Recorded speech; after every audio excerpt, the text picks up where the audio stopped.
পিলখানা বিদ্রোহ, বিডিআরের 40 জওয়ানের জামিন। 2009 সালে বাংলাদেশ রাইফেলসের সদর দপ্তর পিলখানায় বিদ্রোহের ঘটনায় বিস্ফোরক আইনে করা মামলায় কারাগারে আটক 40 বিডিআর জওয়ানের জামিন মঞ্জুর করেছেন আদালত। সোমবার 12 মে আদালত সূত্রে জানা যায়, ঢাকার বিশেষ ট্রাইব্যুনাল 2 এর বিচারক ইব্রাহিম মিয়ার আদালত গত 8 মে এ আদেশ দেন। সংশ্লিষ্ট ট্রাইব্যুনালের বেঞ্চ সহকারী শাহাদাত হোসেন বিষয়টি নিশ্চিত করেছেন।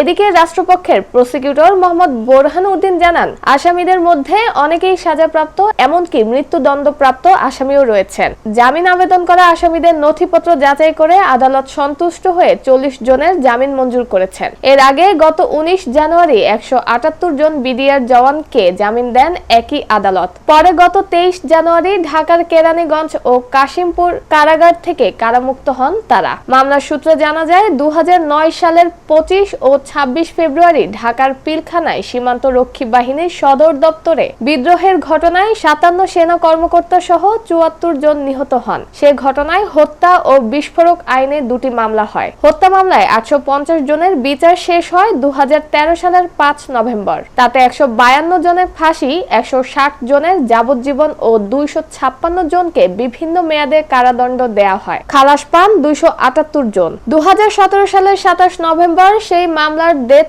রেফারেন্স ও আপিল রায়ও হয়ে যায় হাইকোর্টে। তাতে 139 আসামির মৃত্যুদণ্ড বহাল রাখা হয়। যাবজ্জীবন সাজা দেওয়া হয় 185 জনকে। আরো 228 জনকে দেওয়া হয় বিভিন্ন মেয়াদে সাজা। খালাস পান 283 জন। হাইকোর্টের রায়ের আগে 15 জন সহ সব মিলিয়ে 54 জন আসামি মারা গেছেন। হত্যা মামলায় হাইকোর্টের দেওয়া রায়ের বিরুদ্ধে 226 জন আসামি আপিল ও লিভ টু আপিল করেছেন। অন্যদিকে হাইকোর্টে 83 জন আসামির খালাস এবং সাজা কমানোর রায়ের বিরুদ্ধে লিভ টু আপিল করেছে রাষ্ট্রপক্ষ।